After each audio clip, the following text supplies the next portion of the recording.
The following program is rated TV MAL. It contains strong language and is intended only for mature audiences.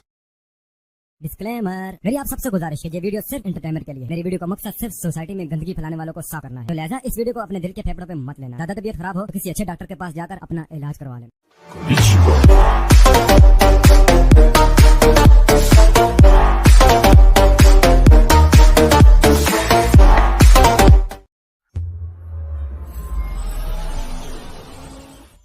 Hold up, hashtag heels for life. Wanna welcome everybody, yeah, we gotta get it hype. Hey, every week talking wrestling, we get into it. Current events, even guests that we're interviewing. Hosted by Chris, Kid USA, and Nappy Boy. Shout out to Ziggy, put the smack down, you can't ignore. The best you gon' find anywhere online. Tell the competition they about to get clothesline.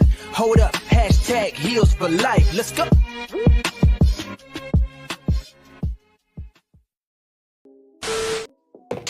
Welcome to Hashtag Heels for Life Wrestling Podcast, episode 196.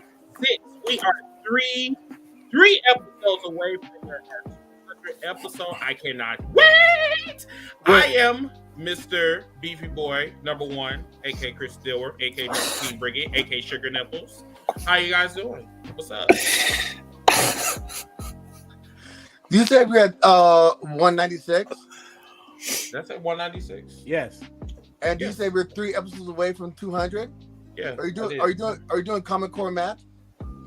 I'm sorry. 4 episodes away. I'm getting excited. Sorry. You and your Common Core math.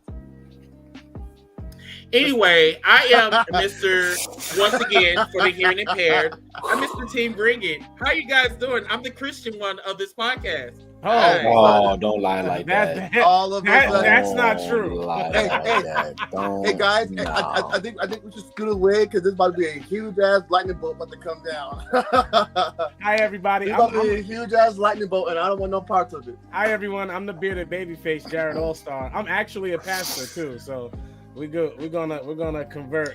Yes, he actually. Number one. How you gonna lie in front of a pastor? He actually bleached my skin the day before yesterday, whatever. So yes, I'm cleansed. I'm delivered. You know, this man gonna lie in front of a pastor. He will be baptized as soon as he gets to New York. Believe it. He need to be baptized a few times. You're not gonna listen. You're gonna baptize me with them rat infested motherfuckers. You need to be baptized a few times. Number one, you should be fired because you haven't even been here.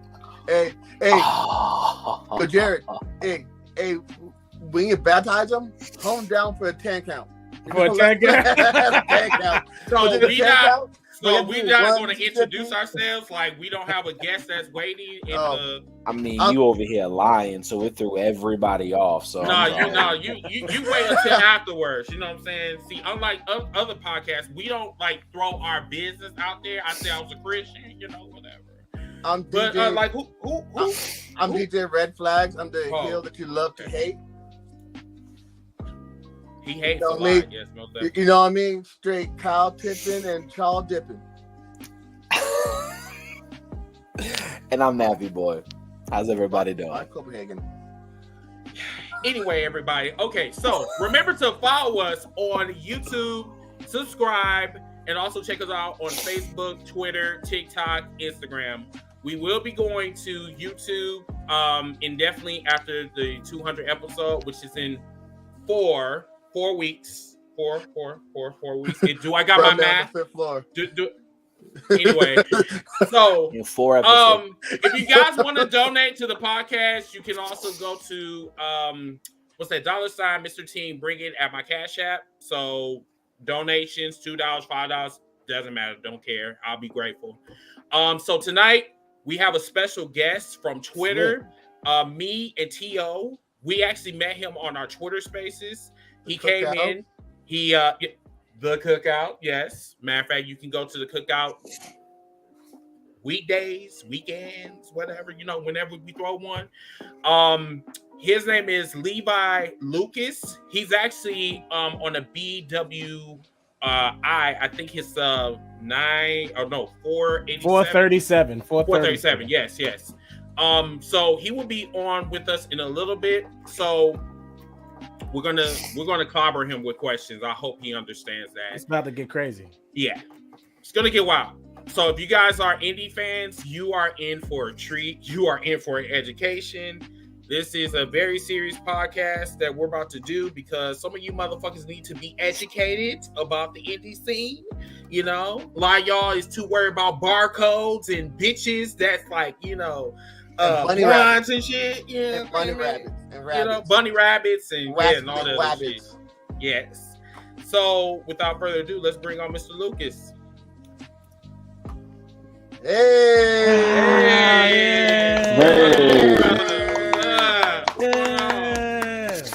How y'all doing? Oh, hey, how are you doing? Thank you for good. coming on our podcast. We've been Thank trying you for to get you having for the me. longest. Yeah, not a problem.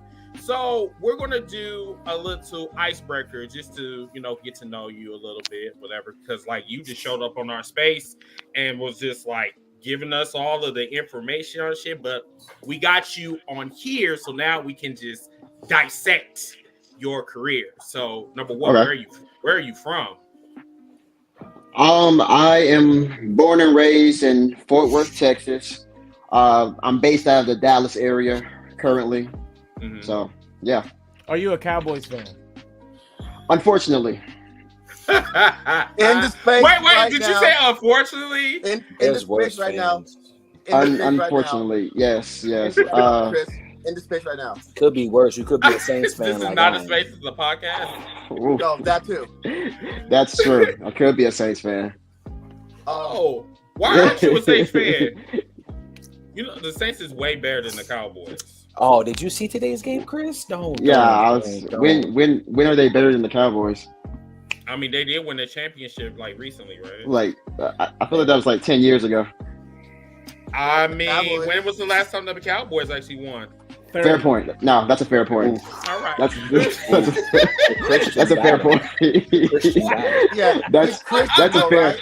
That's a very fair Like, point. though, right? I mean, just keeping it real.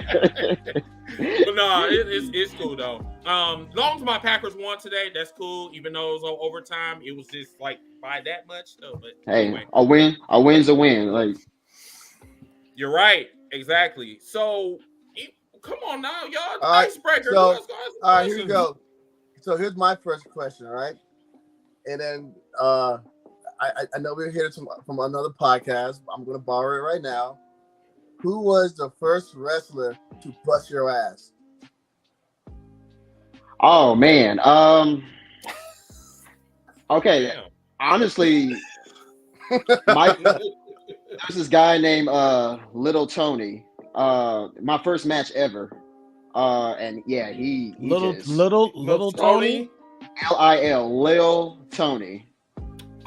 You know what? Yeah. Never mind. No. Okay. Continue, bro. Nah, but he just whooped my ass, like chops, slams, everything. Like, man. Damn. Yeah. But did you get the receipt though? I did not, because he was the veteran. So it was a thing where it's like, welcome to the business, you know? It was like, it was kind of a welcoming party. Listen, Mhm. Levi, you'll definitely get your get back. Unlike DJ Red Flag's raccoon on his head, he'll never get Ooh. a chance to get the receipt. Oh no, man. Wow, you said a raccoon. Ooh. Yeah, man. Look at that. My coon still, yep. Not Cooney. Oh. Seriously though, congratulations on 437 on the BWI. Congratulations. You debuted this year, correct? This is your debut year, kinda on the NDC. Yeah, I'm 10 months in for like really traveling, like going to different spots to wrestle. So yeah, it's like my rookie year So basically. that's a huge accomplishment to even get on this list in your rookie year, to be honest. So seriously, Right. congratulations. Like I've been That's aware cool. of the list for a few years, and like somebody like tagged me and said, "Hey, you're on this list." So I was surprised. I wasn't even expecting to be on it. So yeah, it's an honor. All right, now we're gonna become friends real quick. Should you be higher than 137? Be honest. Be honest. So Be honest. No. Yes or so, no? no. Listen. Okay, so you said you just said 137, right? No. I'm 437. Should you be higher than 437? No. But let's keep that original question. Yes. Yes. Oh, Yes. Okay, now I'm gonna follow that question. Why do you feel that you should be higher? So, okay.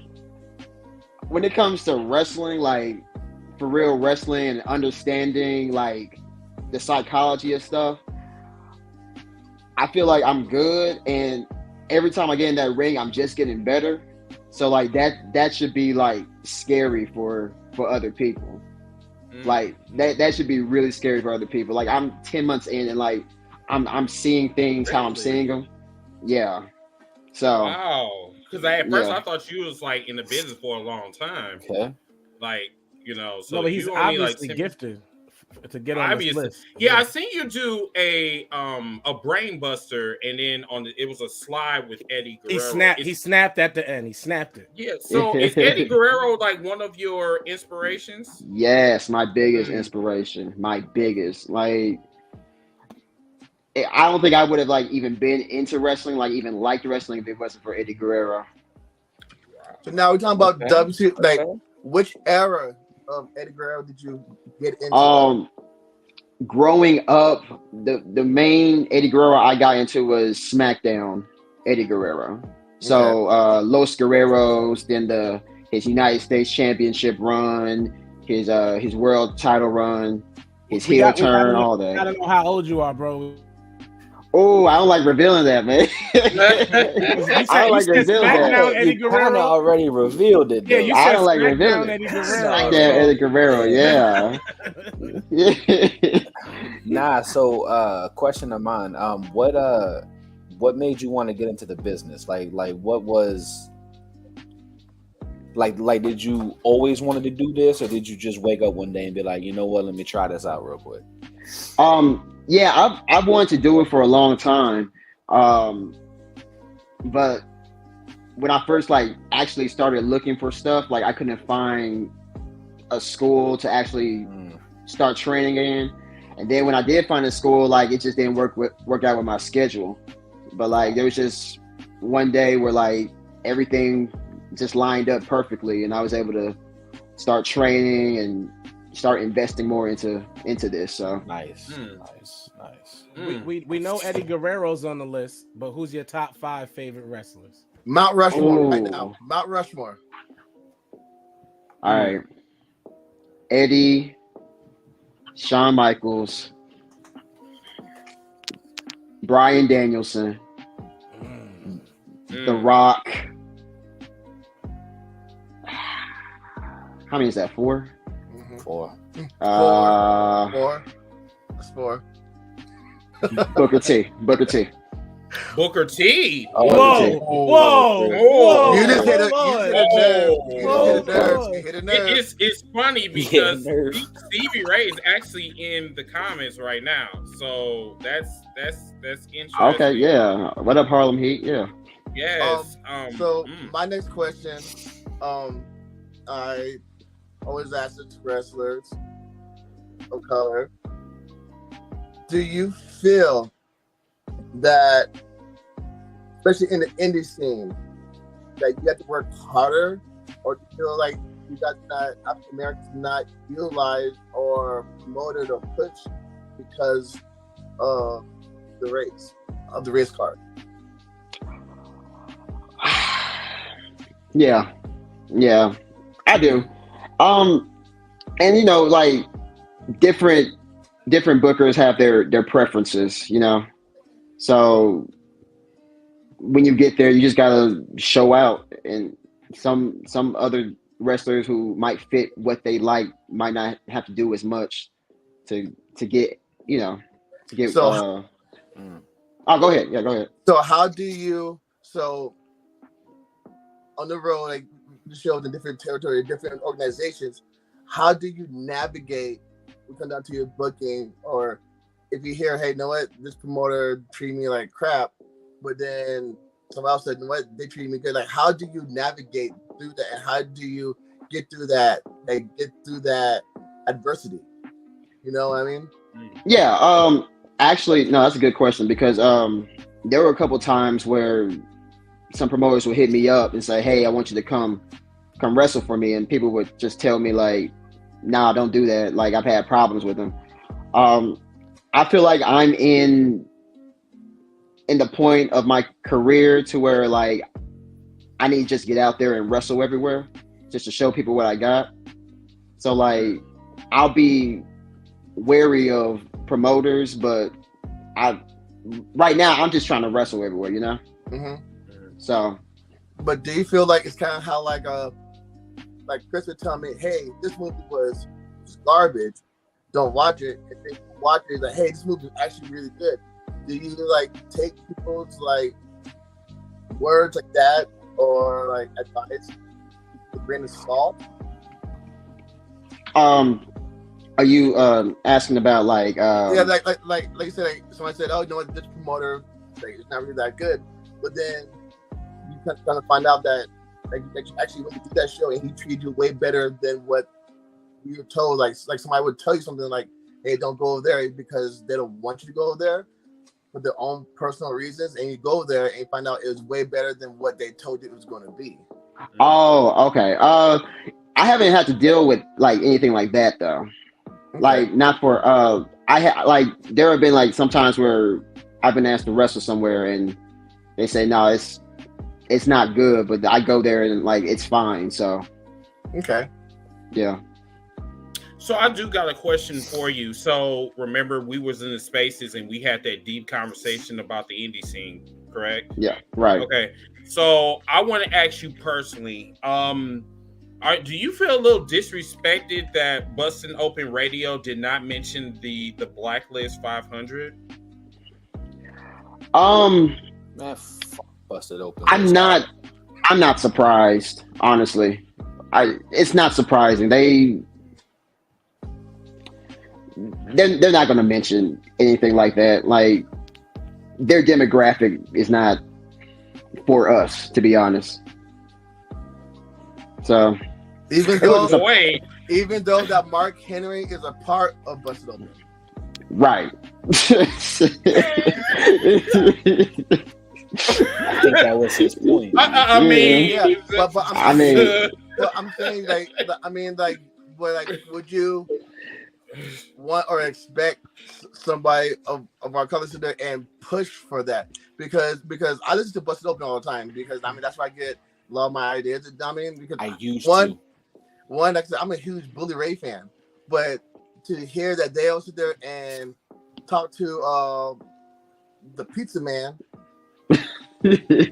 Luigi Primo, and yeah, but then the Pizza Man, yeah, no, seriously, but then you rarely hear them bring on black indie wrestlers, but they're quick to sit there and bring up Lil Rush or his antics. But then we have so many great African American wrestlers out there in the scene, and I feel like it's expected to you guys because we have the big promotions constantly pulling from the indie scene, and that list should be able to be noticed on the wide spectrum, not just Twitter. No, you're right. You're right. So we do got a question on Facebook from Greg. He said, this is to you, Levy. He said that, or Levi, I'm sorry. He said, who's been your hardest and most liked match? Let me see. Hardest and most liked match. Recently, maybe a few weeks ago, I had a match against a guy out of West Texas named Ryan Justice from Top of Texas Wrestling. Mm-hmm. I think that I would qualify that as the hardest and most liked. That was probably like, honestly, the longest match I've had really as of right now. So yeah, but it was fun and I enjoyed it and it was really good. Mm-hmm. And your most liked? Or that was the most liked? That was my most liked. Hardest, Honestly, I'm all of 5'10", maybe like 195 pounds. So anytime I have to go against like one of the big boys in wrestling in Texas, that's probably my hardest because they're just gonna slam me around. And little Tony. Oh, and especially Lil Tony, yeah, especially Lil Tony. Lil Tony chopped me so hard, like, and that was like a good 10 minutes ago. I still have like scars somewhere on me. So he's Dang. he's a beast. How So tall how is Lil does- Tony? Sorry. How tall is Lil Tony? He's not even that tall. That's the crazy thing. He's like 5'7", maybe. Oh wow, Oh, he's from who? Oh, so he's from Whoville. he's little. Oh God. I didn't say that. You I did not say that. I didn't say that. I didn't say that. Stop that. Stop. I didn't say that. That's not mine. Lil Tony, Not- Lil Tony, I love your pizza, by the way, but yes, you are from Whoville. I didn't say that. I didn't say that. Speaking of Lil Tony, even though I don't know why, what are give us a few wrestlers on the indie scene, especially from the Texas territory, that we should be on the lookout for, other than yourself. Good question. Okay. All right. I'm gonna give you a few from like my training school, and then I'll just give you a few others. There's a few Kari Wright, Exodus Prime, Corey O'Neal, Dylan Scott. Are you in a faction? Because I feel like you're just telling me you're friends. Yes. No, I'm not. I swear I'm not. I am in a faction. I am in the property of self faction. Oh, but, property of self. Okay. yeah. Property of self. That is Yes. interesting. Who came up with that name? My coach, the coach at my wrestling school, DFW All Pro Academy. So, yeah. What was the other one that before I cut him? I'm sorry for cutting you off. You was going to answer a previous question. You were naming. Oh, was that anybody else? I forgot who I even named. Kari, Exodus, Carlos Diaz, TJ Slater, Delin Cavins. It's so many. There's so many. But yeah, I think the Texas wrestling scene is like one of the best on the independent scene, to be honest. So there's a lot of them. Has anybody come out of the scene recently to like a major brand, like any of the major brands recently that we know? I see somebody just commented. Greg just commented. Exodus Prime. He's in the faction with me, and he actually debuted on Impact not too long ago. Nice. Or they're they did that little BTI that before Impact thing on YouTube, but he wrestled on there not too long ago. So dope. Mm-hmm. So your faction's making some waves. Then you got little ripples going on. I mean, yeah, we trying. He obviously been doing this like a little bit longer than the rest of us, but like, yeah, he's like, I consider him like the best wrestler in Texas, to be honest. Like, he's that good. That's real. Okay. So my question to you is that, do you feel that the indie scene is underappreciated from like previous experience and current experience? Honestly, I feel like the indie scene is like in a good spot right now, to be honest. Like, better than previous years. Like, I feel like it's a good time for the independent scene right now. Mm-hmm. Yeah, the indie scene is probably really super hot right now. Like, it hasn't been this hot in years. Right. We talked about this on the Twitter Spaces. I believe it was I think the day before yesterday, I believe. I don't like it when people like Braun Strowman like shits on the indie scene. Then when he gets fired from the WWE, he goes to the indie scene and control your narrative. quote unquote. And then he goes back to the WWE, and now everything is great. So my question to you is, when wrestlers do shit like that and shit on your craft, but then yet wants to get on their knees and then beg me, please take me back. You know, I mean, like, what do you think about that? Without blackballing yourself. Right. We don't want you to do that. I mean, when that happens, you can tell like which wrestlers like actually love this. Like when Cody, back a long time ago, when Cody first left WWE, like he started the independent scene, and like you know what he did. He went around, he made a name for himself, and then like there are guys like Braun who, you know, wants to stay relevant. Late 2023. Staying relevant. That's actually hilarious to me, because it seems like he's doing the same thing in the WWE. Like it's like everybody is so proud that he's back, but it's like, okay, this man just came from controlling your narrative, whatever, and it's like it didn't really do him any justice. Braun Strowman's a fraud. Right? Yeah. Let's just. I mean, my boy Levi can't speak freely. Totally understandable. I can. Braun Strowman. That's is a why I fucking put out fraud. this disclaimer. Like, whatever you Like, don't want to talk about, whatever. He's a fraud. I'm sorry. We got no problem saying it. Yeah. I already didn't like the dude. And then now you go ahead and do that, and like you started your own thing, and I was like, okay, all right. But the minute Triple H comes back and gives you a call, it's like you drop all that and go back. It's like, get the fuck out of here. He should leave wrestling and go back to softball. Exactly. Or go back to the strongman competition, which he failed in. Flag said it best. You know. Yeah. But go ahead, Flag. Can you give everybody who's really not familiar with the indie scene how is it like on the road, the shows, like the crowds, like how do you feel like between like the smaller crowds to like a more bigger crowd? Like, can you just give everybody who don't know give us the dark side of the ropes. Yeah, the dark side of the there we go.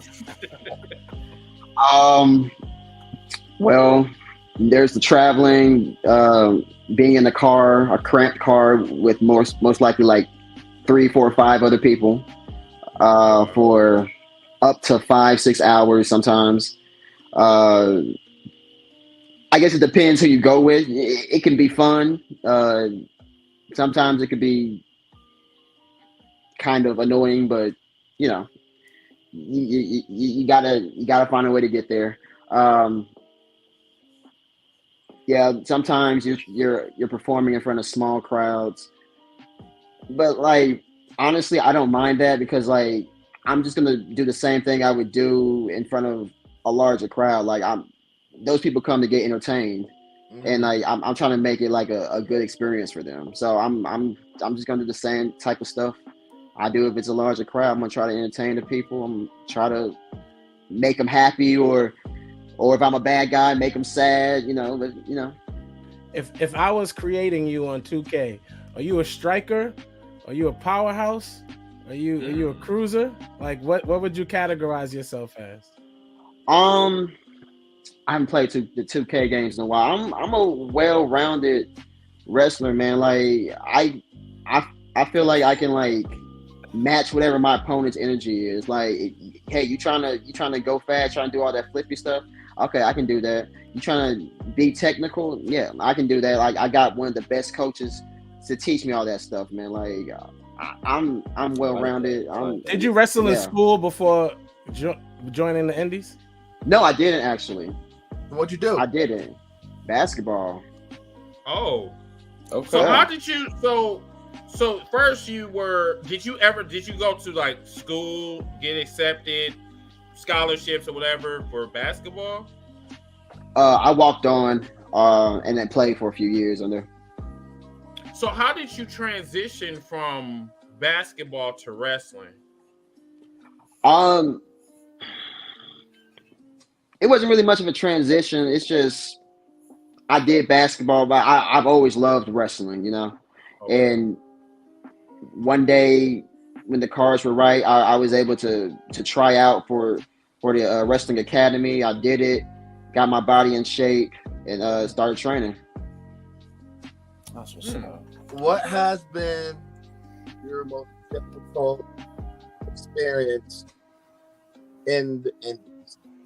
Rather it's besides the traveling, but like training, injuring, without going deep into it, politics, backroom politics. Like, what has been the most difficult thing that you have experienced?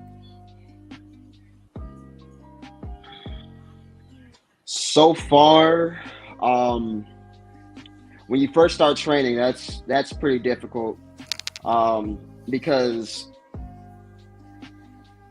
as much as I thought I was in shape when I first started, like ring shape is something completely different. I've always heard that. It's always something. heard that. Yeah, it's just it's a different animal when you actually get in there and start doing all the stuff, hitting ropes, rolls, all that stuff, taking bumps, all that. Interesting. Yeah. I've gotten like a little taste of some of the politics. Also, there have been some cases where like guys will smile to your face and then like go talk behind your back. There was a case recently where that happened with a wrestler. But you know, I'm a pretty easygoing guy. I'm not really gonna hold a grudge about that. So. Go ahead, James. You sure? Yeah, because I mean I've been drilling him with questions anyway. So for somebody like you who actually gets in the ring, like you said, rolls around, bumps, bounces off the ropes, you know, does your thing. I dabbled very, very little into that. That's why I feel some type of way when the internet trolls come to trolling.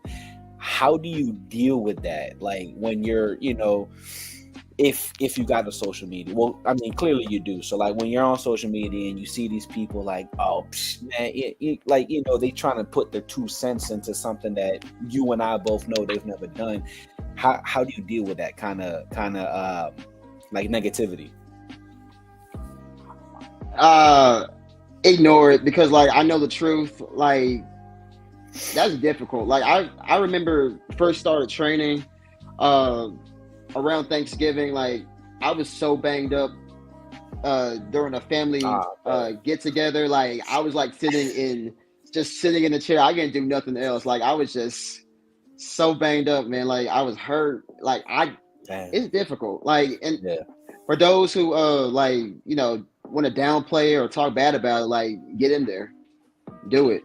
Absolutely. Get at me like after 2 months of training. See how you feel. Facts. Oh, go ahead. No. It's like every time I think about it, it goes right out of my head. Yeah, like 4. Shut the fuck up. Anyway, you ain't gonna keep coming for me, potato salad. Don't do it. Don't do it. All right.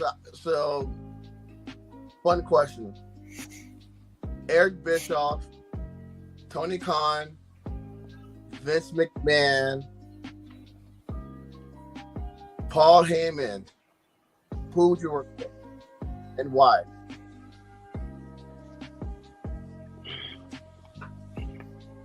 You coming with the heat tonight, I see. No, Paul Levesque. So I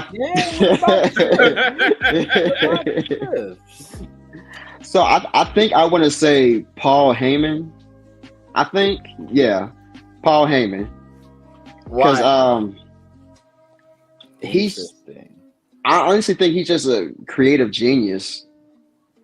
Like, I wish they would put him in charge of a lot of lot of stuff in the WWE right now. Like I just think like he has a mind for this. Mm-hmm. Mm-hmm. Do you think that Paul Heyman should be like, this is gonna be a controversial question. Do you think that he should be part of talent relations instead of Triple H?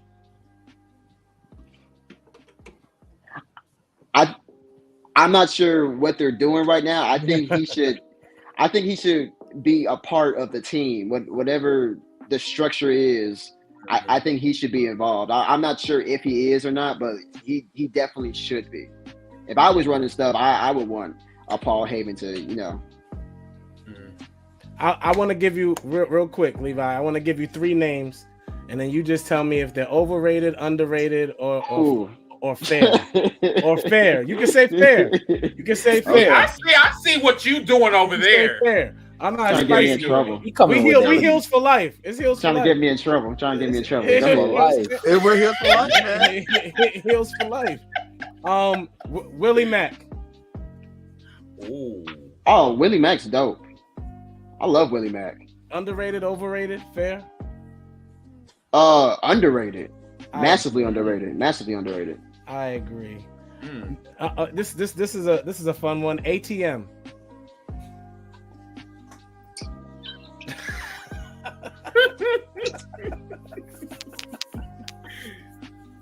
You ain't shit. I just want you to know that. I ain't gonna tell a pastor that he ain't shit. Thank you, Flags. Yo, there's gonna be a lightning bolt.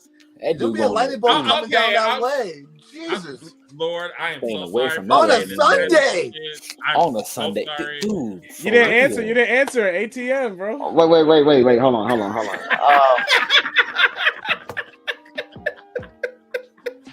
No, this is gonna sound bad. He's gonna say it. Why? It's on the tip of your tongue. Just let it roll. Fair. Oh, okay. Last one, Ashanti Adonis. He's only like right above you too. He's literally only like 20 spots. You know, I like his. No, I liked his stuff when he was doing things in 205 Live. I got to see a lot more of his actual work. So I say underrated, to be honest. Oh, okay. I can see him doing a lot more stuff, to be honest. So yeah, I like him. I have one. Go ahead. Go ahead, Flash. No, I have one name for him. I won't throw a name out there. Okay. John Gresham. Oh man, look. Wow.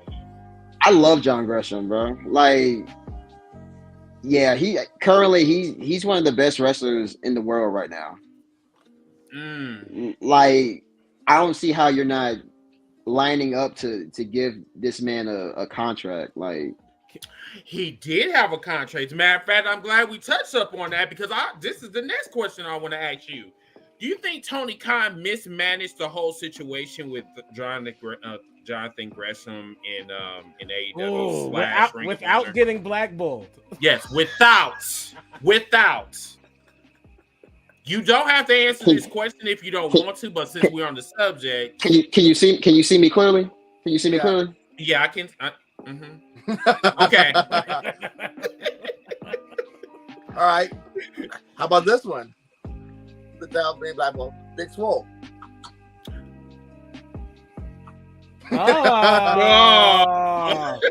Who do you think should be the first African American champion in AEW?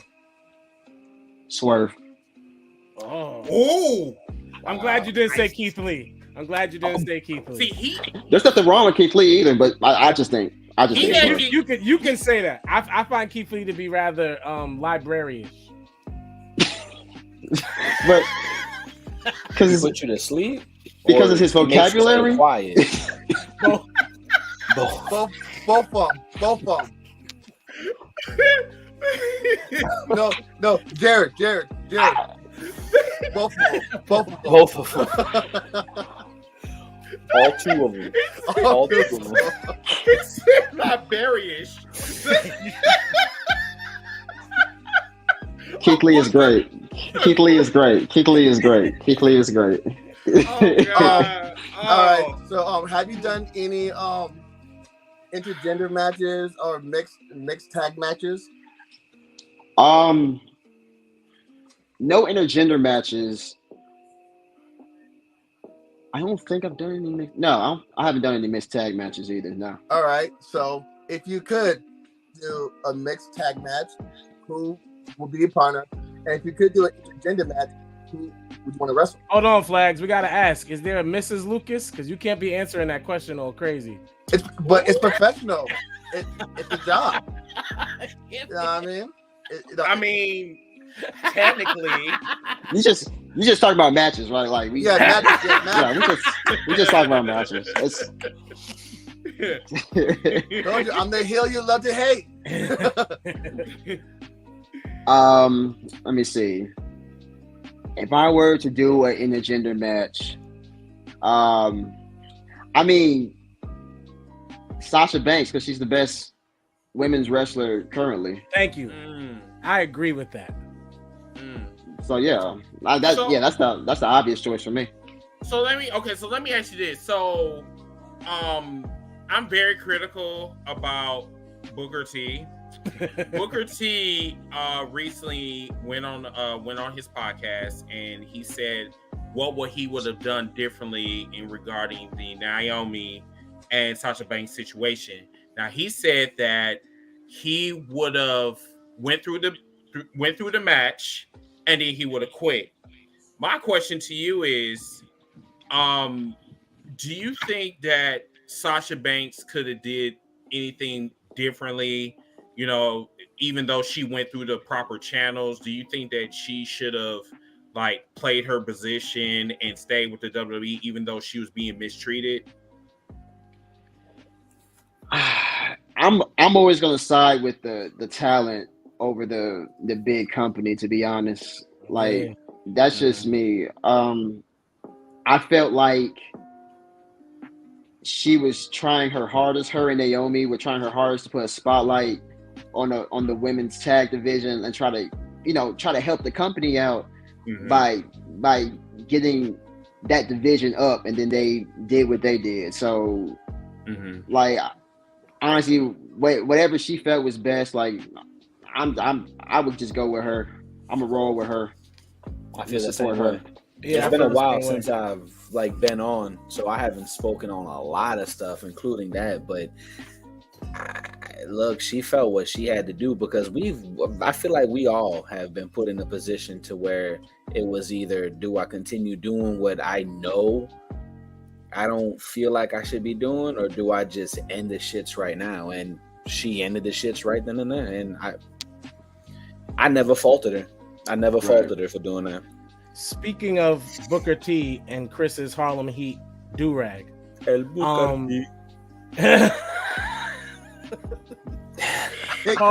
Chris, here you go, Chris. I give you my hat. Here you go, Chris. Want my hat? No, that's no. I don't need that coon on my head. I'm good. I'm straight. I'm good. Booker T trainee Athena. Who is better, Athena or Ember Moon? Which gimmick is better? Just asked a universtal question. I'm asking which gimmick is better, Athena or Ember Moon? Okay. I've seen more of Ember Moon, more of her stuff. I've liked a lot of her stuff, especially her match against Asuka. So I'm gonna go with Ember Moon. Agreed. She needs to howl again to help. How do I become a better booked wrestler? How do I get to more TV spots? How do I get on my Okay. Would you consider yourself better as a singles wrestler or a tag wrestler? I'm sorry. It's so stupid. The fucking howling. Oh, wait. Yo, got that, man. Go ahead. Leave it alone. Go ahead. Oh, okay. Anyway, what was the question? Singles or tag wrestler? Yeah. Okay. I'm kind of doing both right now. Like I'm in a tag team, but I'm also making my way as a singles wrestler. I'm feeling like I'm starting to like get more in my bag as a singles wrestler right now. But also as a tag team, like I'm constantly thinking like creative ways to do moves with whomever I'm partnering with. So I like both, to be honest. Do you find it difficult to always have a different tag partner instead of having somebody that you work with constantly to build that chemistry? Well, I'm partnering with like one of two people currently. Okay. So it's not that hard right now. It's property itself, bro. It's POS. Right. POS. So we got a question for you on Facebook from Greg. He said, do you believe that Bianca is doing good carrying the women's division? Oh, absolutely. Bianca is very talented, very charismatic. She's a star. So yeah, I think she's doing a great job. I wish there were more people to kind of help her out so she doesn't have to do as much, but she's doing an excellent job. Who should beat Jade for the TBS championship? Good question. Nobody. I can't think of anybody on the current roster, to be honest. Ooh. Not even Athena? Oh, excuse me. Athena? How do I get to the title? Shout out to Athena who runs Metroplex Wrestling. Yeah, shout out near my area. Shout out to Athena. Oh my god. All right, so Oh, you have the book and pencil right now, right? Okay. Uh-oh. You're gonna push Montez and Angelo singles wide. What belts do you put on?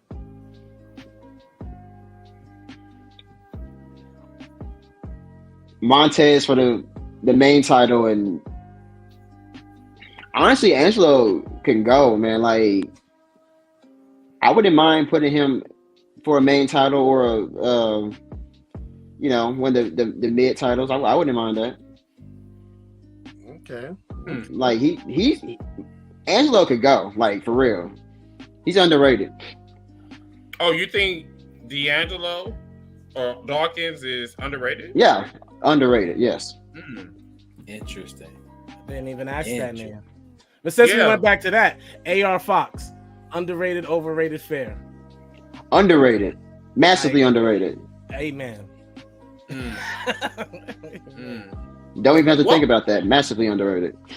What about Powerhouse Hobbs or Powerhouse Hobbs? Are you asking me? Overrated, underrated, or fair? I think he's getting his shine right now, like, and he deserves it. Like, I'm going to say fair, but it's not even like a negative thing. Like, they're doing good with him. He's getting on TV right now, so like, he deserves everything he's getting, man. He's worked hard. He changed his body. He's fantastic. Let's say you're in the back after the show's over. You're in the back. There's a press conference going on around the corner from your locker room, and some dude says he don't like how you conduct business. Are you going to storm to his locker room, or are you going to fall back and wait to see how management handles it?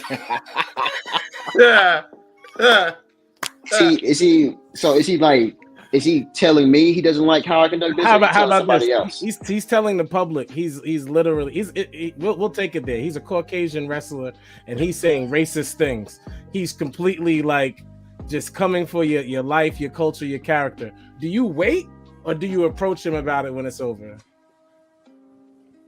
I'm gonna have to approach him, to be honest. That's what I thought. And like I told everybody, the Bucks are right.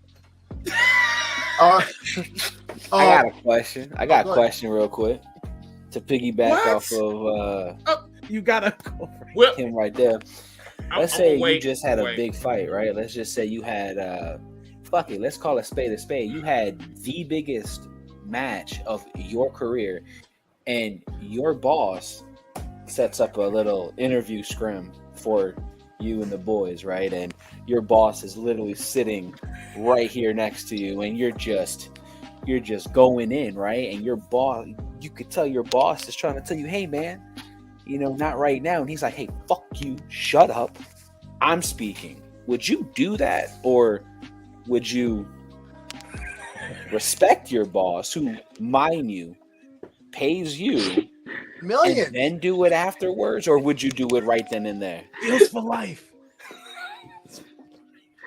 No pressure, no pressure. Shout out to the Bucks. And to piggyback off of these two men, and to piggyback off of them, y'all ain't shit. I swear, y'all are not shit. And to piggyback off of them, what would you do if a motherfucker go ahead and bite you in the arm? Would you swing a chair, or would you fight back? What are you? Yeah. What would we go? What's going through your mind that a motherfucker thought that your arm was? I was like, too many questions. Hold on. And if there was a dog in the locker room, would you hurry and grab the dog first to make sure no animals were harmed? Yes, absolutely. Get the dog out first. And so you're saying grab the dog first. Would you get dressed first, or would you just say fuck it and just go in your bath towel? But wait, before I answer that one too. So you go and save your dog, right? And the man has a pit bull lockjaw grip on your arm. Are you still going to try to save the dog? Yes, the dog's safety matters over everything else. You and Exodus walk in the locker room. This dude throws a chair at Exodus. What is your reaction? I love how we're doing.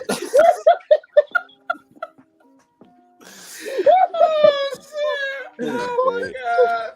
I don't like y'all tonight. I really don't.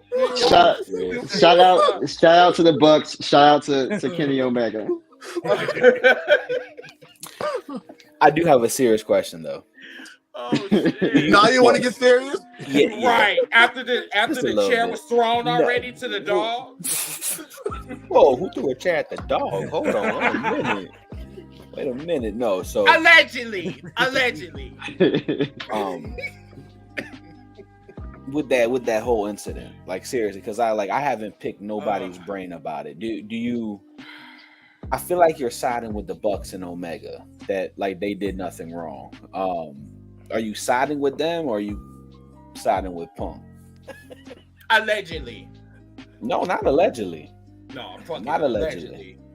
Because we don't have any evidence. We don't.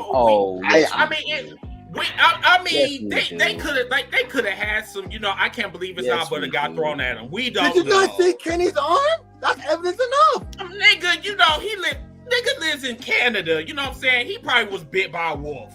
I mean, what the fuck? Yeah, because he lives in Canada, he got bit by a wolf. That makes a lot of sense. That makes a hell of a lot of sense, Chris. So Levi, you're currently a heel, correct? Yes, sir. Oh, love heels! Yay! All right. Nice. Okay. Nice. Top 5 heels in the indie scene.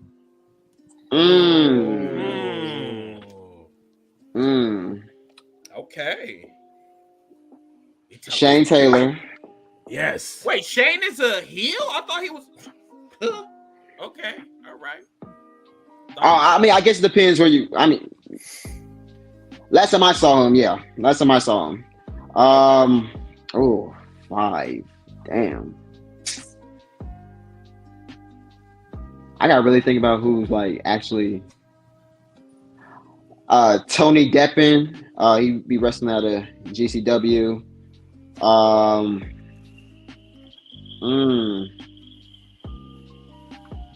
Zack Ryder currently. Yeah. Or I'm sorry, Matt Cardona. Sorry. Whoa. Don't mind me. Don't mind me. Zack Sabre Jr., New Japan. and Jay White, Bullet Club, New Japan. Okay. Jay White. That's a solid list. That is. That's dope. That's cool. That's dope. So y'all, we got 2 more minutes of this wild interview. I apologize. Like these motherfuckers. Like I said, hey, wig it, y'all. I mean, shit. Don't go wild with it. For yeah. 4, my nigga. Do you know how to count? You know, you have a 33% wow. chance. Just like put up the. Hold up, Jay. He asked us if we know how to count. We know how to count. Now you see how I feel. This man said we got 3 episodes left. Yeah. Motherfucker gonna say yeah. But 200. Yeah. I have a go home question for you. What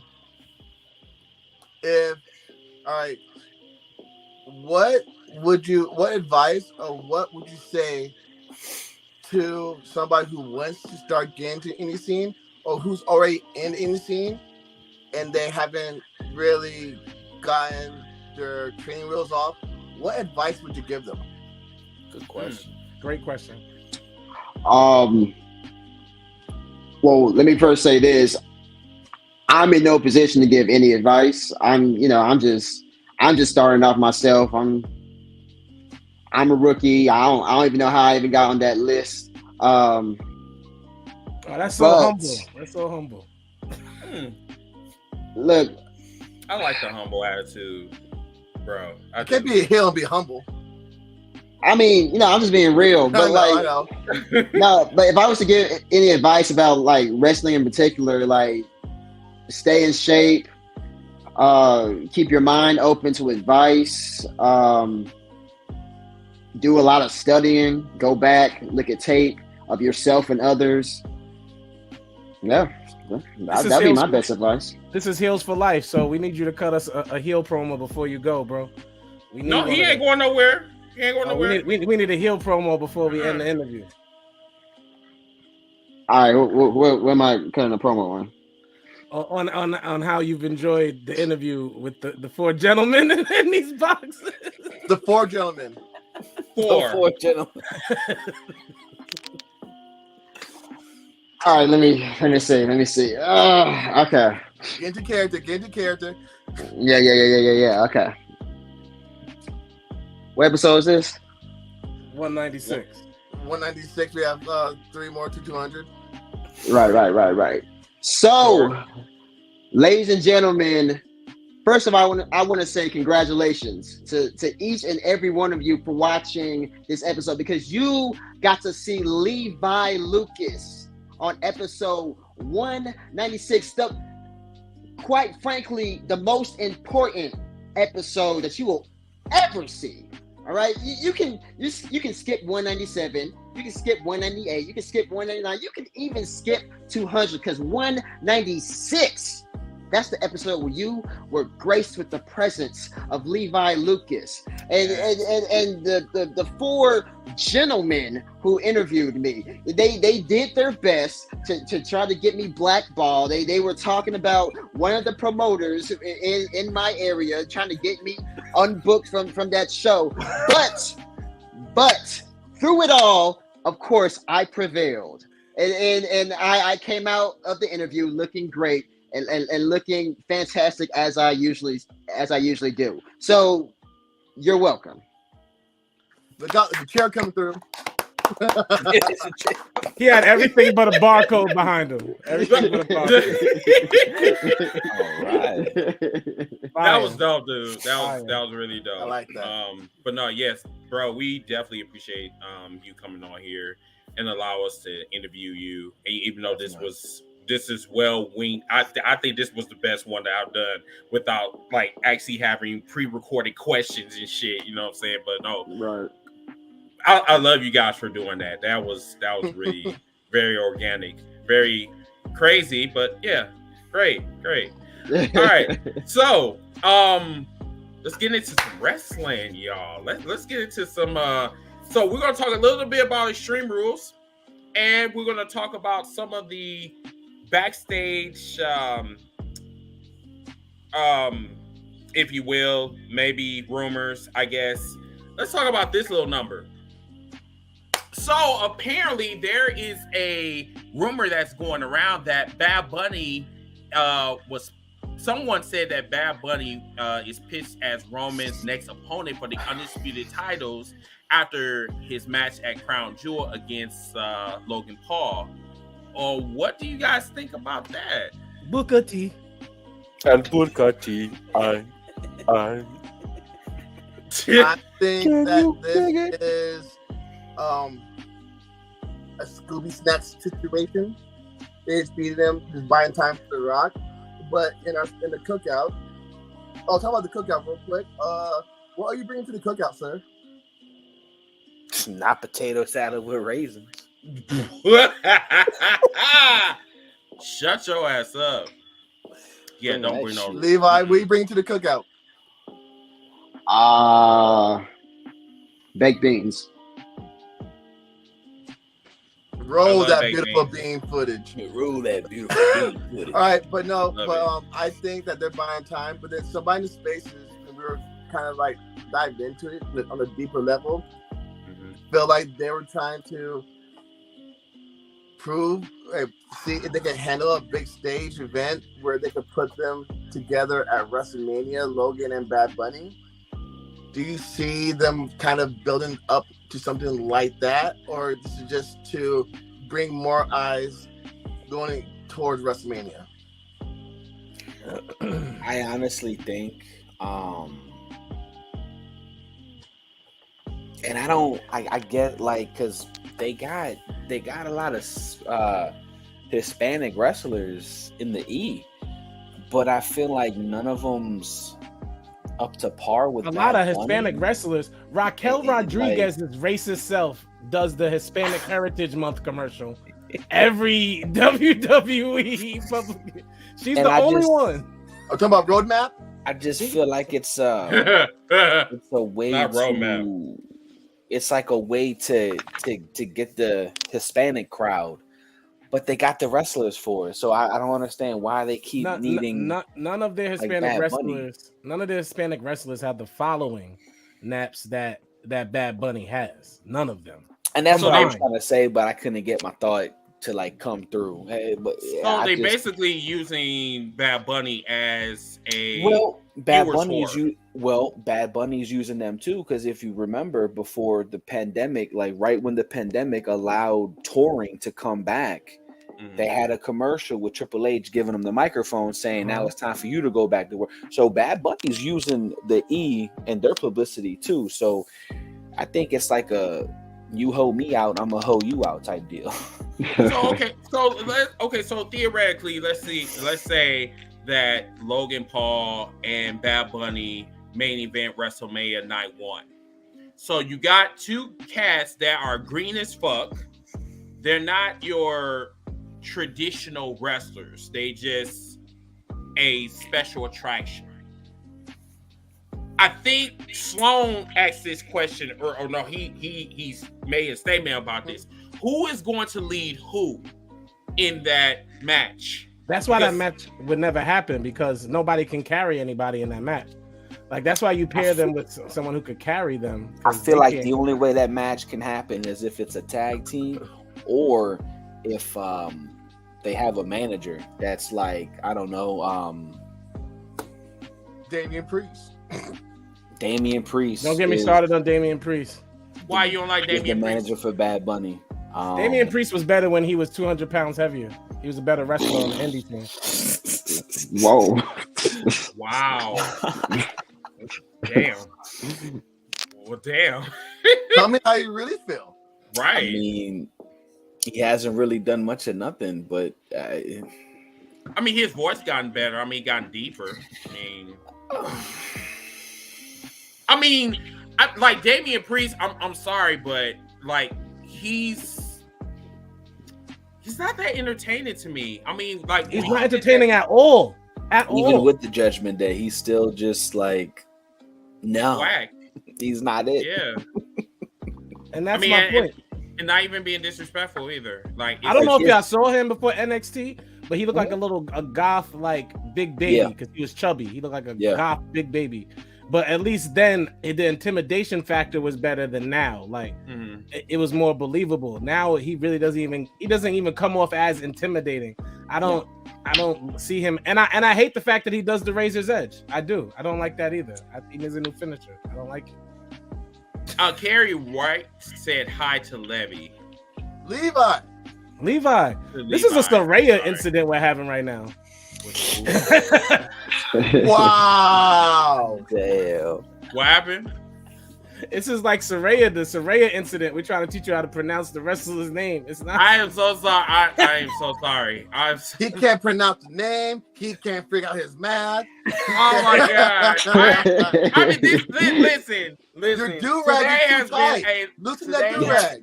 Today has been a long day, and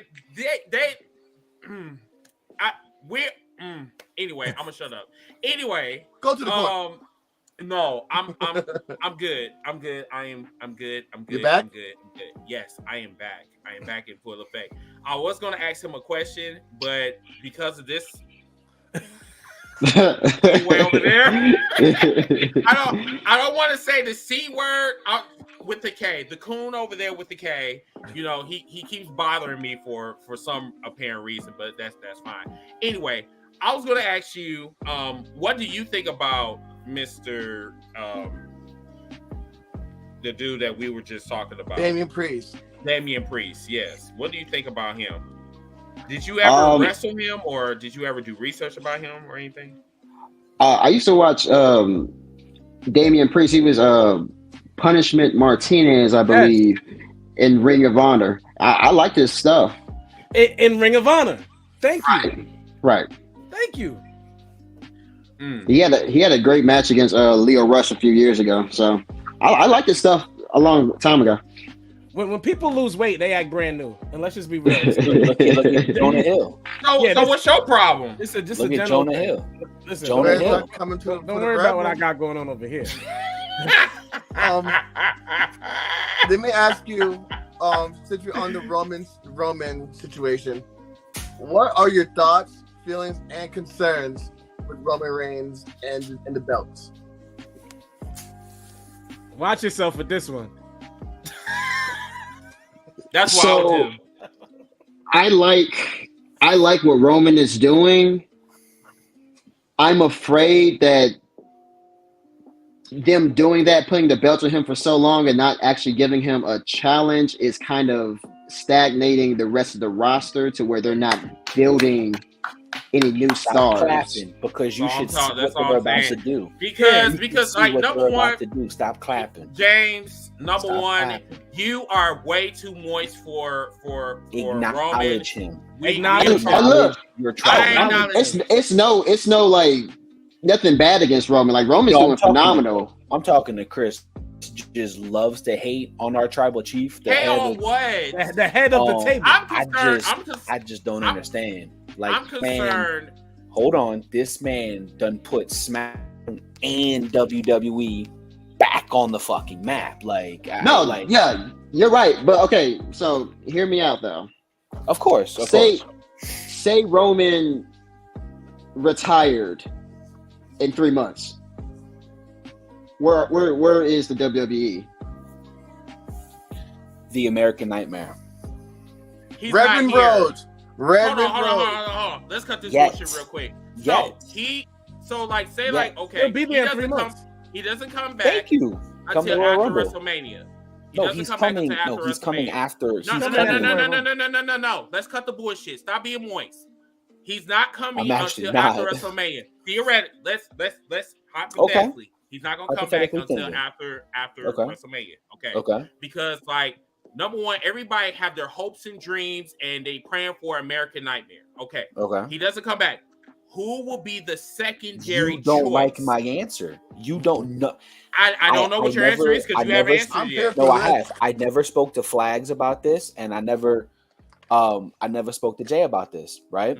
But y'all, Chris don't like my answer. There's somebody in NXT right now that can come to the main roster and stand toe to toe with the tribal chief. I don't know what he's about to say. And there's two things that I don't like about his current character. One, his name, and two, really is just his name. But Braun Breaker. No way. Cancel him. Get him off the show. No, Naps. We were so cool till you did that. Put him in catering. What? Put him in catering. I like Braun Breaker. Thank you, Flags. Thank you. Braun Breaker. Catering? Go to catering right now. Catering. So Levi, you think that Braun Breaker should be the next one? My issue is there shouldn't be a one. Like there should be 5 people who should realistically be able to win world titles. Seth Rollins, Kevin Owens. I'm putting on hand sanitizer because there's something real sick going on this podcast right now. Because I don't know. Put your mask on. I gotta go grab it. I don't know how we got to Braun Breaker, who does have a horrible name. You're 100% correct with that. You was rooting for your best friend down there. So I don't know why. Because I was hoping he'd say the obvious people. Do you actually think that this motherfucker gonna sit up here and say something? No, Randy is deep on the DL on the DL right now. But I'm just saying, we talking about people. If we're talking about people. So no, see, this is my thing with this is my thing. Y'all saying we don't have. How many times have I heard we need to make stars? So why would we put the same people in the same situation when Braun Breaker's never been in that situation? Gunther, Karrion Kross, bring back the Fiend, Seth Rollins, Randy Orton. These are all people coming back. The Fiend's coming back. These are all people who can carry that belt. Kevin Owens, one of my favorites. Now I would say Kevin Owens. I would definitely say Kevin Owens before I say Braun Breaker. Okay. But hasn't Roman made them all look bad? That's my He didn't make Seth Rollins look bad. No, he didn't. Seth Rollins. Vince McMahon made Seth Rollins look bad. He beat Seth Rollins. I thought we were under the assumption of somebody he hasn't gone against because he's beaten Kevin Owens. He's beaten Seth Rollins. He hasn't beaten Gunther, so that's my bad on that part. He hasn't beaten Karrion Kross, so that's my bad on that part and they're too. all, and you know what? They're all labeled as Scooby Snacks. But those two, I could see Gunther, Karrion Kross.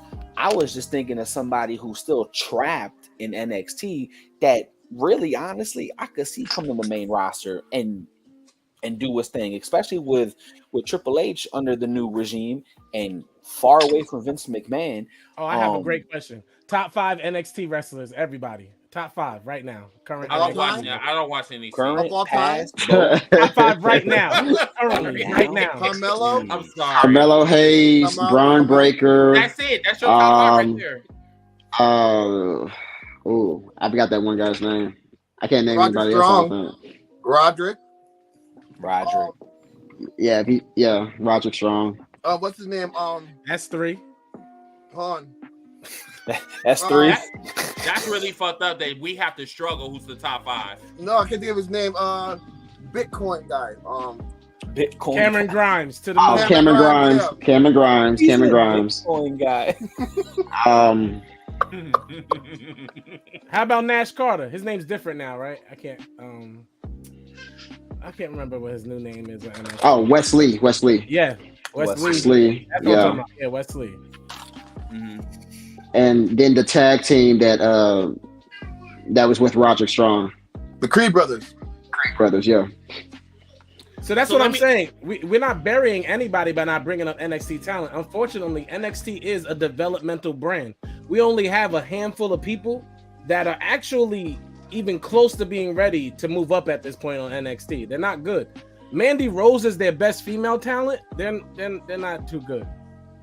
Your service is nervous. You're out of focus. All right, next match, Chris. Okay. Wait, actually, no. I have something I want to bring up. MJF. All right. Do you think that they are? Cannot they? Do you think that Tony Khan is baby stepping with MJF?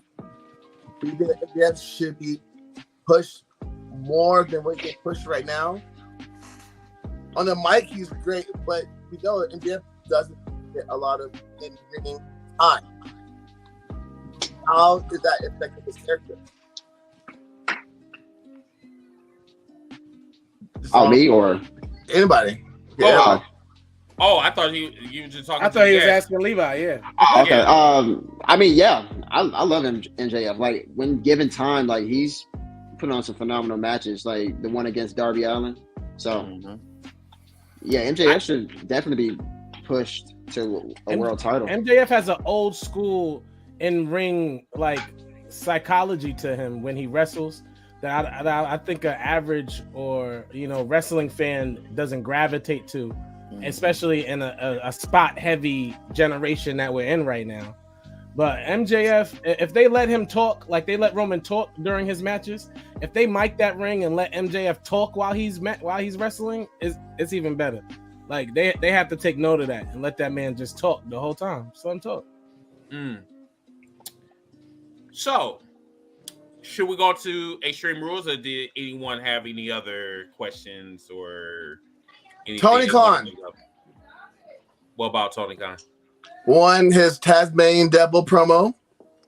Oh, I was hoping that you wouldn't bring that up though, but yeah, I won't bring that up. And him and how do you feel that the way he's handling the talent, the ranking system? How do you think that needs to be fixed, changed? How can he save this? His house is on fire right now, right? His house is on fire, but he's worried about his neighbor house not being on fire. You know what's crazier is you asking this question is super relevant because we know there's tons of things going wrong. I think it's more difficult to answer what's going right. What is Tony Khan doing right? Keeping the lights on. He's bringing in good talent. That's one of the things he's doing right, I suppose. Levi, you kind of hesitated on that question a little bit. He did. Okay, never mind. Is there something that you're not telling us? No, I'm not. Y'all heard his promo. We ain't gonna blackball him. Yep, we're not gonna blackball him. We're gonna move on from that one. Hold on, before I read the lines between that one. So before we get to Extreme Rules, because we touched on it, but we didn't go there. Seth Rollins recently said in an interview that he's always felt like he's number 2 to Roman Reigns. Let's go. I agree. I think he's better than Roman. But will he always be number 2 if WWE sees Roman as the face? He reminds me so much of Chris Jericho in a lot of ways. Was The Rock number 2 to Stone Cold? It depends on what era. It really depends on what era. It depends on the time. Rock only wrestled for 6 years. Was he number 2 to Stone Cold? It doesn't matter. He brought in a lot of fucking money. And on top of that, there was a show that was named after The Rock. With no one, I mean, what they was gonna have? Hell yeah, the show or some type of shit? I mean, Broken Skull podcast. Shut up. But no, it like I said, it really all depends on like what era. Because I'm talking about, and during the era we all love, Attitude Era. That's the era we all talk about WWF for being great for. During that time period, they were both the faces of the company. But who was the actual face? Because I've always wondered this myself. Was it The Rock or was it Stone Cold? Because Seth Rollins, yes, is the better wrestler. I agree. But Roman is obviously the one they're pushing. He's in every commercial or guys all the belts. But at the nervous. We'll get to that. Stone Cold or The Rock? Who was number 1? And that's my additional question because I need to hear it. I would say Austin will be number 1. I would say Rock. Rock brought in the female. Rock brought in the females. I understand that, but Austin changed the landscape as in what every man or everybody would want to do to their boss. They couldn't do, so they lived through Austin. Arguably one of the best rivalries in wrestling history. Yeah. Yes, and it's crazy that we're still struggling to debate like who was the better face. Who was it? Rock? Was it Stone Cold? I mean, Stone Cold single-handedly like carried the Attitude Era. I would give Stone Cold that. The Rock brought in people that doesn't even watch wrestling into more eyes on the WWE. So That I will give The Rock. So in this reference, we're saying Stone Cold is kind of like Seth Rollins. He could go in the ring. He's a believable character, whether he's a face or a heel. Like, he's a top 5 guy in any company, Seth Rollins is. But Roman Reigns brings in the money. Yeah, but once again, Seth Rollins have evolved. That's the only thing where I would say that he's like kind of a step up from Roman. He can evolve, and we've been seeing him evolve. Like, Roman went to the tribal chief, and then that's it. Dead end. Don't have two big gimmicks. Dead end. Big dog, tribal chief. Dead end. I mean, what's after the tribal chief? He goes back to the big dog? We don't know. Who knows? Let the story. It's one of the best storylines in wrestling right now. I mean, Jey like Uso, Sami Zayn, Solo Sikoa. It's the best storyline in wrestling right now. You're right. I'm saying, like, what's the end game after the tribal chief? We don't know. Retirement. Enjoy it. Ride it out. Find out. I mean, this is not me. I'm not in creative. I'm not booking. Yo, no, Jay, know what? This is not. I know it's October. It's a horror movie, like spooky season. I'm not about to sit there and wait and go search and find out, because us as colors, we don't last long in horror movies. So I'm not gonna go search and find it. I love horror movies. Y'all are safe with me. All right, I'm gonna make sure we all get out of this alive. Thank you. But man. what I'm saying is that with Seth Rollins, he has evolved character-wise. So he has evolved.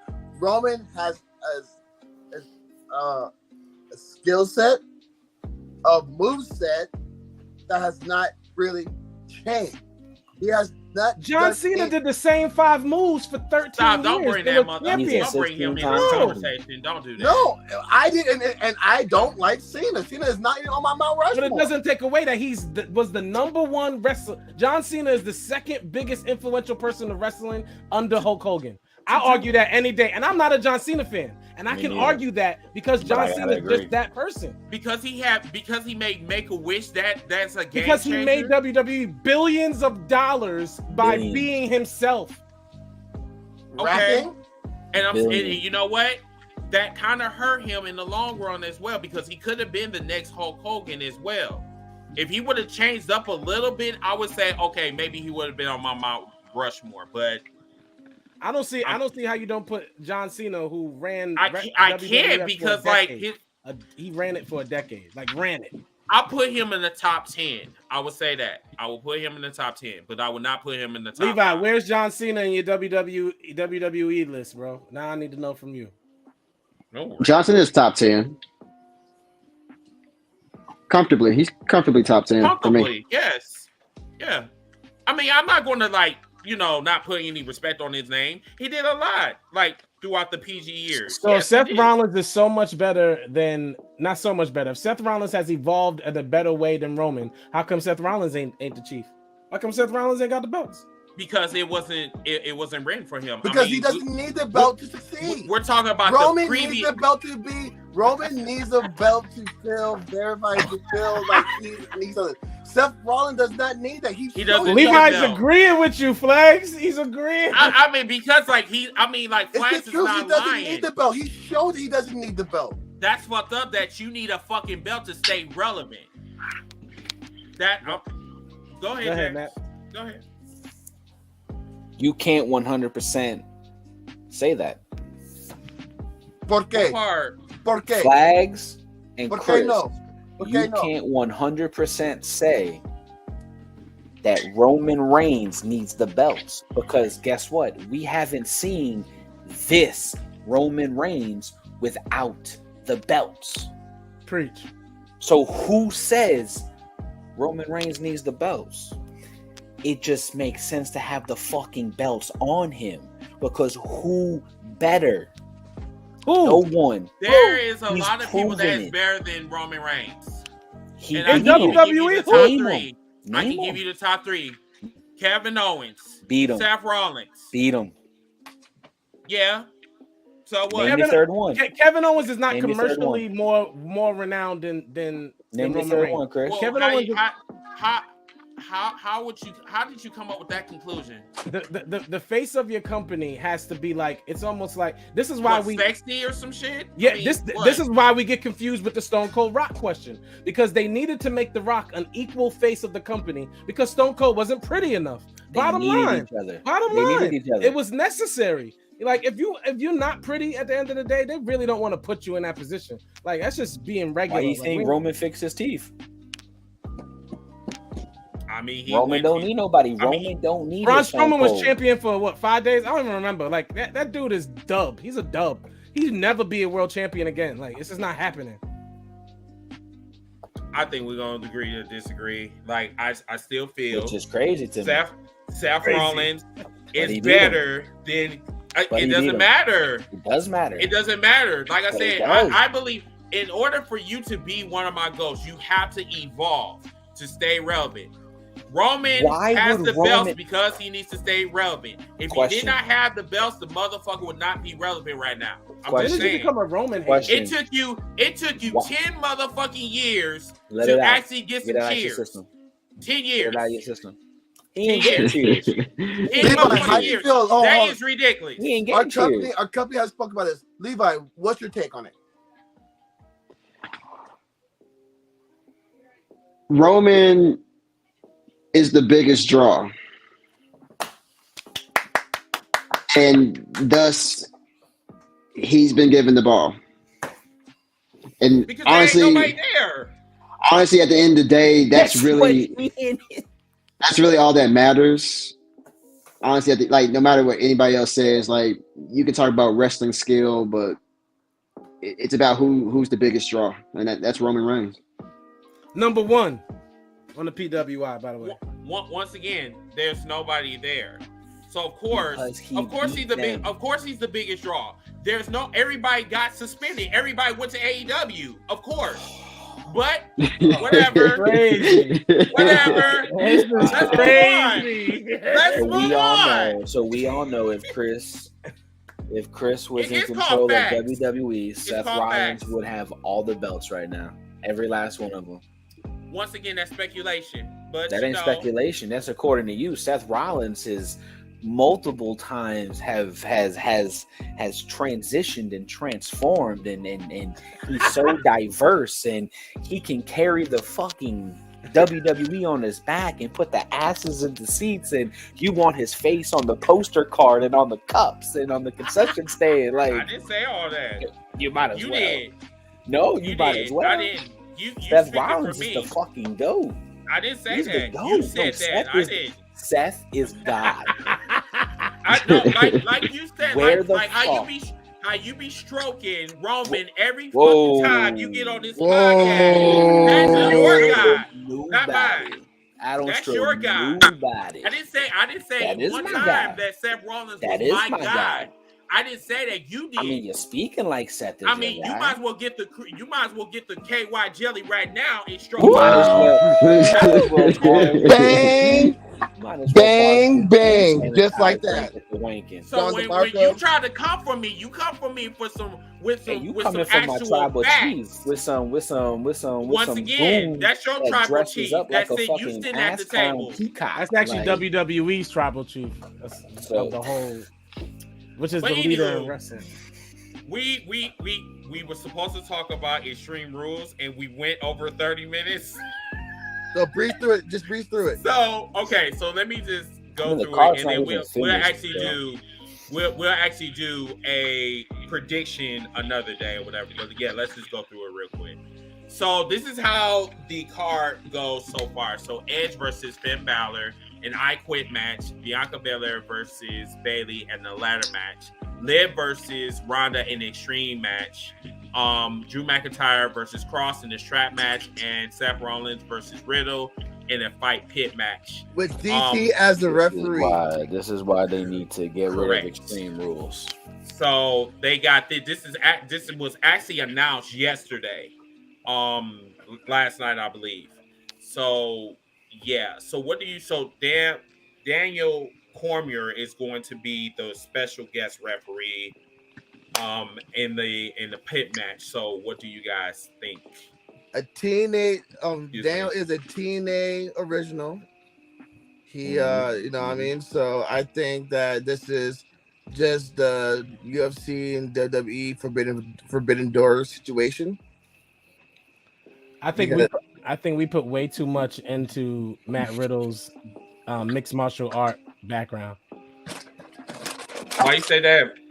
Like just the fight pit and everything. Like they just the second time, and they always trying to make it a thing to make us feel like he's tough, and it just doesn't come across. So you don't think he's tough because he has like different? He got rainbow color like fingernails. I think you're being racist right now. Oh, you mean he kicks off his slides and birds flying in the air? Ain't nothing tough. I think you're being racist right now. Not at all. Why am I being racist? Real. I think you're being racist because like he eats Skittles just like I do. So like I mean like what's the problem? Don't eat Skittles. I wasn't talking to you. No, go away. I'm talking to him. I'm talking about Fluffy Ray over here. So like what I mean like what's good? So like I don't see how this would be racist for me to just acknowledge the fact you really be racist. Matt Riddle does not even give me enough technical wrestling. He has his own like 3 holes. I'm gonna let him finish now. I got questions. Like he doesn't do enough for me to care or to keep bringing up the fact that he used to have a mixed martial arts background. Like, and I feel like Daniel Cormier helps play off of that, but I don't buy into that enough to care to that regard. Can I have a question? That's fair. Can I ask a question? So we can all sit here, maybe we can all agree. I'm not sure. But Kane, the big red machine, right? The big red monster. When he debuted back in 1997, Bad Blood, that Kane was a fucking monster. Yes or no? Like, yes. That was like holy right. Up until when were you like, what the fuck? When he ran for governor or mayor or whatever in Knoxville. Okay, no. fair enough. Before that, enough. When he got unmasked, when he took the mask off. When he took off the mask. These are all good answers because it's gonna circle back to, let's say we haven't seen Kane in a while, right? We haven't seen Kane in a minute. Now let's say he comes back as the original Kane from 1997. Is it believable? No, it's no longer believable. No. Exactly. So what Jay is saying is, you're a UFC tough guy, or I'm sorry, you're an MMA tough guy. Wait, you are fucking hard. No, you are hard fucking core, like bare knuckles. But yet you got all 10 of your fingers different colors, which I'm not hating on. You do your thing. You do you. I'm not hating on it. You come out to the fucking ring with slides, and then like my man says, you kick them off and fucking pit them. But you want Birdman. But you want me to be intimidated by you. Ooh, I'm gonna pick up one of your slides and slap you in the fucking face with it. Like, no, you're not a tough guy. With chocolate, yeah. It's not believable. On Just a like if Glenn Jacobs comes back as the original Kane, sorry, Glenn, it's not believable. Go be a fucking mayor in Knoxville. Because not here. Wow. Not here.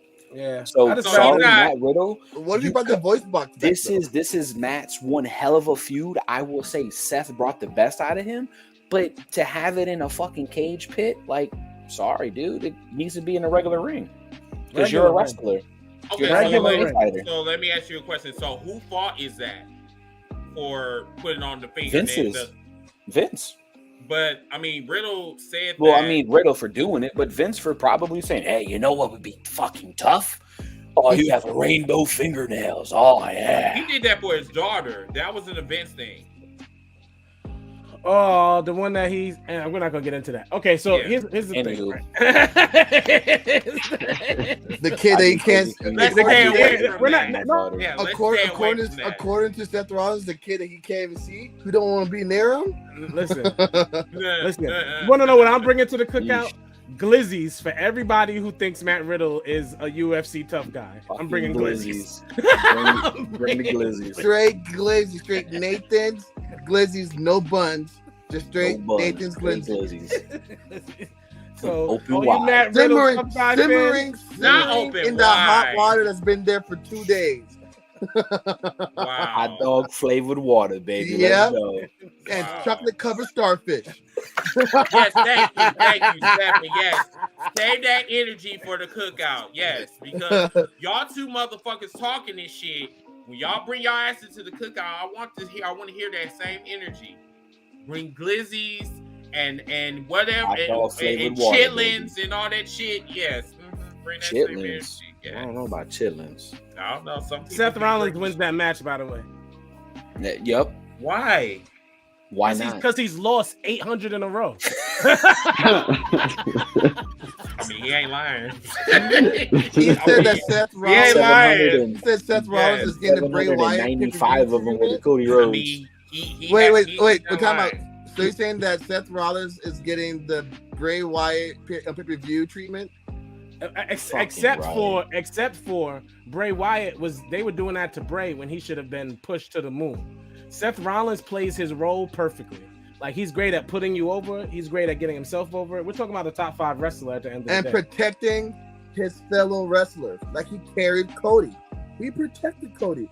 And y'all need to put some respect on that man's name. Y'all need to put some respect on Jericho's name, too, while you're at it. Alpha Club. Matter of fact, we're going to have a future show about Chris Jericho because his last interview. Did you listen to his last interview, Chris? Is that why you're saying that? No. That interview was. Yeah, I'm gonna listen to that interview. It was, but it was spicy. Because if you're planning on doing a Chris Jericho episode, you're gonna get a lot of shit from that interview. So what interview did he do? He did. I got to do my research to see who. I listened to it, but he brought up the fact that when AEW was becoming a thing, he said, "Fuck all the bullshit. I'm going straight to Vince to let him know how I feel and where I'm at." He let him know how he felt, where he was at. Vince offered him 3 bullshit ass offers. And Chris Jericho left that meeting and said, "Are you serious? 20 years of breaking my back, busting my ass for you, and you're gonna give me these offers?" Then Vince was like, "Well, look, all right, look, give me some time, and I'll call you." He didn't even call the man back. When Chris had to call him, and when he called him, Vince did the skr and made the assistant talk to Chris. And Chris told the assistant, "Well, let Vince know that I'm signing with AEW and it's deuces." 2 days later, as Jericho's walking into the doors of AEW, that's when Vince wanted to, "Hey, buddy, where's everything at?"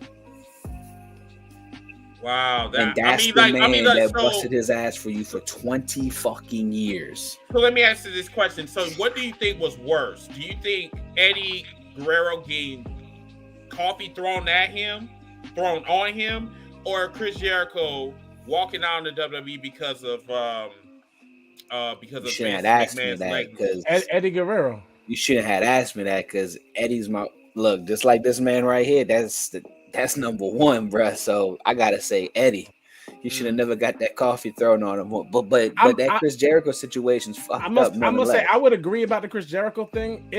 And we can have this episode. I would love to be on it, because I have to argue this side of things real quick. Chris Jericho had we can actually talk about this next week. Chris Jericho had a horrible match with Kevin Owens that year before he left at WrestleMania. But do you know why though? I mean, no, but it still was bad. As a fan, without us being the deep divers we are as podcasters, it was bad. And I was no longer interested in after the list, I didn't care. Like, yeah. No, I feel you on that one. Levi, you quiet over there. What's your take?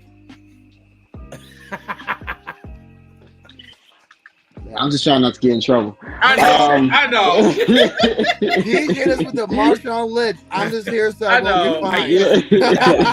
won't get fired. So let me ask you this. Nah, I'll talk to you on Twitter. Yeah, I'll talk to you. Talk to him now. You know what? I can't because this is no. See, this is good. This is before people come to the cookout. No. But he does this to me. He does this all the time. It's like, hey, I got something to tell you, Nappy. but I can't tell you right now. And then he gonna forget. And then he gonna forget. And then he gonna forget. No. The reason why is because we got to think.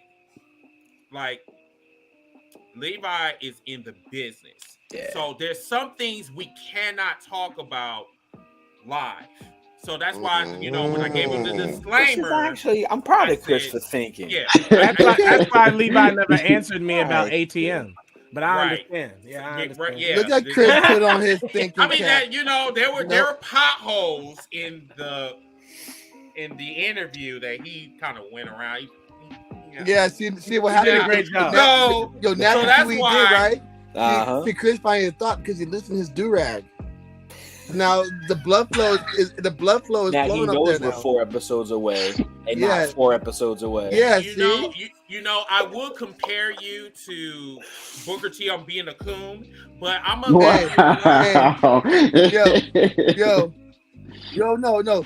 Chris's math is equivalent to what's 9 plus 10? 21. I mean, you Chris, would. I mean, you always failed like math, so that's really funny coming Scott from someone Steiner that was failed Chris's math teacher, y'all. It's okay. He was his tutor. Professor Steiner. I get that all of y'all have to come for me because y'all less talented. I get it, but Look at trying to cut a heel promo on us right now. No, I didn't. You're trying to cut a heel promo on us. Less talented. No, come on, whoa! Did you just talk about? Yo, hold on. I got this. Did you just Kenny Omega us saying that 80% of us would not be here? I need you to end that like Levi and just say you're welcome. Like you gotta. I like that. You gotta run with that, Levi. He just straight Kenny Omega us. You're welcome. I didn't. I just. Did he just not do that? I didn't. I didn't say 80% or 33%. I got my. You said all of us. That's like 100%.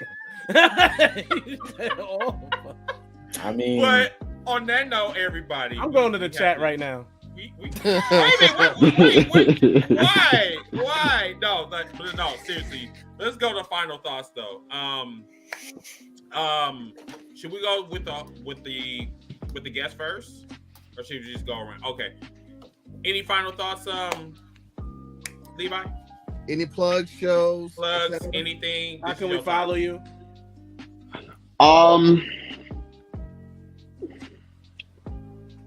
No, honestly, I don't know any of my social medias. I guess just we'll do it for you. Look, okay, thank you. I appreciate that. Again, I was trained at DFW All Pro Wrestling Academy. The head trainer is Lou Gotti. If you're in the area, you're interested in ever pursuing wrestling in the Dallas area, go there, support us, go to the shows. We put on great shows. And I appreciate y'all having me on there. Thank you for coming. Cool. Absolutely. Thank you so much for coming. So much. All-Star, you want to go? I like to end the show how we begin the show. So we're gonna say a prayer for Beefy Boy number 1. He's gonna come to New York. We're gonna get him baptized. Hold him down for a 10 count. You know, for a whole 10 Mississippis. 10 Mississippis. And he's gonna come back up revitalized. There you go. Thank you.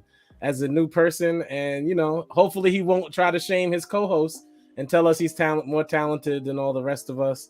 And before I go, Karrion Kross is the man. Stop hating on him. He doesn't wear leather anymore. He's not wearing a skirt or a helmet. Cut it out, Karrion Kross. Go Flags. Go. Just go. Just go. First of all, Levi, thank you for joining this madness and dealing with us on the fly. You've been great mind. It was great talking to you here and also in the cookout. Shout out to the cookout. Make sure you guys come to the cookout. Follow Chris. Goes by his handle is hashtag Hips for Life podcast. Mine is OMG. It's DJ Tio. But follow us. Come to the cookout. We get a lot of indie wrestlers, and we are a safe haven for the wrestling community. We care about what you guys think. We care about what's going on and things that we don't know. You guys help us and teach us. For viewers right now and future viewers, if you want us to review, comment, or have a show on any particular thing, WrestleManias, favorite heels, favorite tag teams, favorite feuds, put it in the comment section and we'll get to that. You know, this show's for you guys as much as for us, but we're here for you guys. So anything that you guys want to us to dissect, I would love to go back on the history of any of the old pay-per-views or shows. So yeah, absolutely. Again, thank you to my brothers. Know what I mean? It's always a pleasure seeing you guys. I'm happy we're all good. Our mindsets are healthy. We're breathing, and we're here to see another day. So thank y'all. Nappy? Yeah. Y'all are gonna start seeing a lot more of me. There's been a huge hiccup with my personal life with shit going on that kept me away from what I love doing, which is podcasting. This is where I met Chris. This is where I met a lot of great people. So I do apologize on that, but everything is coming back to normal. I should be doing this every Sunday or every other Sunday because there's a lot of us now. So we're going to be rotating in and out. But just thank y'all for sticking with me. And even when I wasn't here, still sticking with the show and shit like that. Levi, first and foremost, thank you for coming, man. Listening to your story was awesome. I love talking to fellow wrestling fans and wrestlers that, you know, broke into the business and whatnot. So thank you for coming. And then again, just, you know, thank y'all for, you know, riding with me in this crazy ass roller coaster that I've had for this year. Everything, like I said, is settling down. I got the house, the family is good. So I'm going to be around a lot more. And then as far as Extreme Rules, man, hopefully there's a couple more matches that we can get into, and hopefully it's going to be a decent pay-per-view.